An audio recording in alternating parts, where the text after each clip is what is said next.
शेतकरी मित्रांनो, ज्या ज्या शेतकऱ्यांनी हळद लावली त्या शेतकऱ्यांनी सर्वात महत्त्वाचं आता काय करायचं तर तुमच्या जमिनीमध्ये ओलावा फार कमी आहे. कारण आत्तापर्यंत पाऊस हा आलेला नाही. त्यामुळे तुम्ही सर्वात महत्त्वाचं काय करायचं, तुमच्याकडे ड्रीप असेल तर तुम्ही हळद लावा.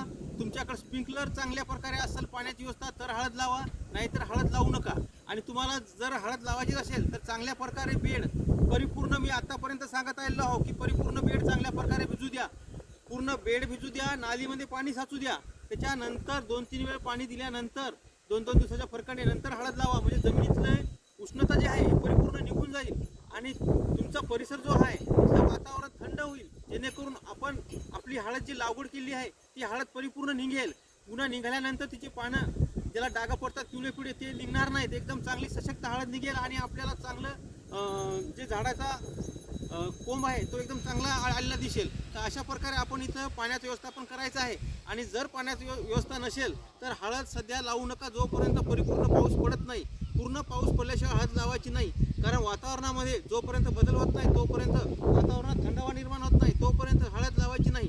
आणि ज्यांनी कुणी हळद लावली असेल, कोंब निघत नसतील हळदीचे किंवा उगवणशक्ती होत नसेल तर त्यांनी परिपूर्ण स्प्रिंकलरने किंवा ड्रीपने दिवस पर किंवा जेवढी लोडशेडिंग आहे तेवढी 4-5 घंट्याची आपण तिथं पूर्ण बेड भिजून घ्यायचे.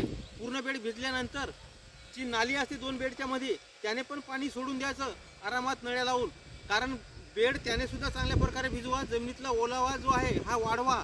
जमिनीतलं वातावरण जे आहे हे थंड वातावरण निर्माण होईल आणि आपल्या शेतामध्ये जे वातावरण थंड निर्माण झालं त्यामुळे आपल्या हळदीची उगवणशक्ती चांगली होईल. कारण तुम्ही सुद्धा बघा, जिथे जिथं पाणी तुमच्या हळदीला जास्त बसलेलं आहे, जिथं पाईप निसटला आहे तिथं उगवणशक्ती जबरदस्त झाली आहे. तर अशा प्रकारे तुम्ही हळद लागवड करायची असेल तर पावसाशिवाय करू नका. आणि आता पाऊस लवकरच येणार आहे. आज दिनांक 23, आजपासून पावसाला सुरुवात होणार आहे. आणि आज दुपारी 2 वाजेपासून 3 वाजेपासून सर्व महाराष्ट्रात पाऊस सुरू होईल. आणि आज 3 वाजेपासून पाऊस सुरू झाल्यानंतर तुम्ही उद्यापासून चांगला जर पाऊस झाला तुमच्या भागात तर उद्यापासून लागवडी करू शकता. परवाच्या दिवसपासून लागवडी करू शकता. हळदीच्या, सोयाबीनच्या, तुरीच्या कुठल्याही प्रकारची लागवड तुम्ही करू शकता. अशा प्रकारे आपण आपल्या शेतीचं व्यवस्थापन करू शकता.